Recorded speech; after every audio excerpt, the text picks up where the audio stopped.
నమస్తే అండి. శివాయ గురువే నమః. శ్రీమాత్రే నమః.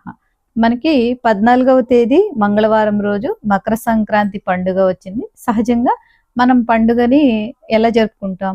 మామూలుగా ఇల్లు అంతా శుభ్రం చేసుకొని తలస్నానం చేసి పూజా మందిరం శుభ్రం చేసుకోవడం, పిండి వంటలు చేసుకోవడం, అందరిని కొత్త అల్లుళ్ళను ఆహ్వానించడం, ఇలా చేసుకొని అందరం కలిసి పండుగ జరుపుకుంటాం.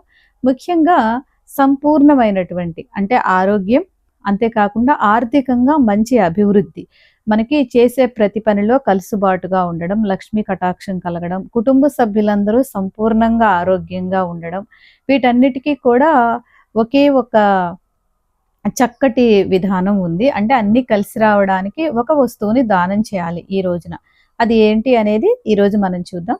సహజంగా మకర సంక్రాంతి రోజున సూర్య భగవానుడు మకర రాశిలోకి ప్రవేశించిన వేళ మకర సంక్రాంతి పండుగ జరుపుకుంటాం. మకర రాశికి శని భగవానుడు అధిపతిగా ఉంటాడు.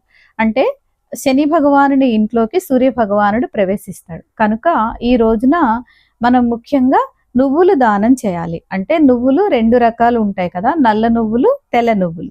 నల్ల నువ్వులు బెల్లము, అంటే 1 కేజీంబావు నల్ల నువ్వులు, 1 కేజీంబావు బెల్లము, 2 కలిపి దక్షిణ తాంబూలంతో ఎవరికైనా ఒక బ్రాహ్మణునికి దానం చేయాలి.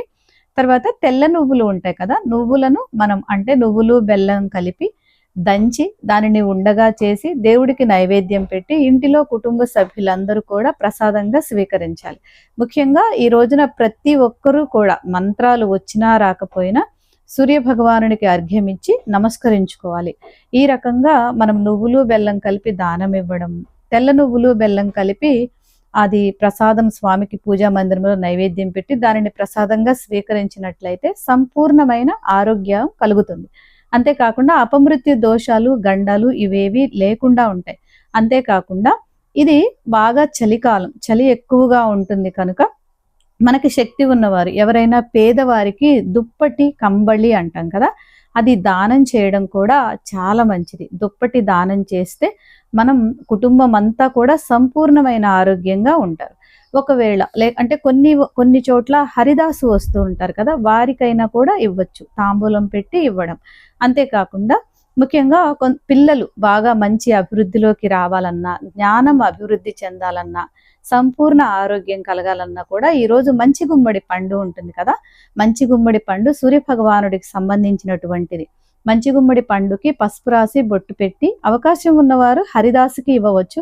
లేకపోతే శివాలయంలో దక్షిణ తాంబూలం పెట్టి అమ్మవారికి శివాలయంలో సమర్పించినా కూడా సంవత్సరం అంతా కూడా మనకు ఎటువంటి గండాలు దోషాలు లేకుండా సూర్య భగవానుని కరుణా కటాక్షంతో సంపూర్ణ ఆయురారోగ్యాలు కలుగుతాయి.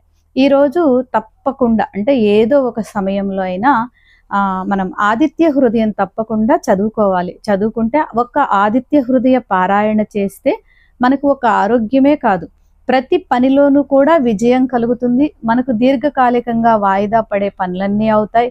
సంపూర్ణమైన ఆరోగ్యం కలుగుతుంది. ఇప్పుడు మనం జీవితంలో ఎదుర్కొనేటటువంటి ప్రతి సమస్యకి కూడా మనకి పూర్వజన్మ నుంచి వచ్చే కొన్ని దోషాలు కావచ్చు, తర్వాత వంశపారంపర్యంగా వచ్చేటటువంటి కొన్ని దోషాలు కావచ్చు, ఇవన్నీ కూడా పోతాయి.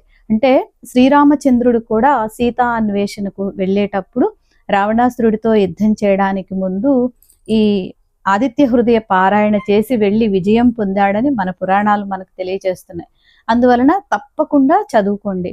ఒకవేళ చదవడం రాకపోతే వినండి, ఒకటి పెట్టుకొని ఆదిత్య హృదయం తప్పకుండా వినండి. విన్నా కూడా మన ఇంట్లో ఒక మంచి శక్తి వస్తుంది.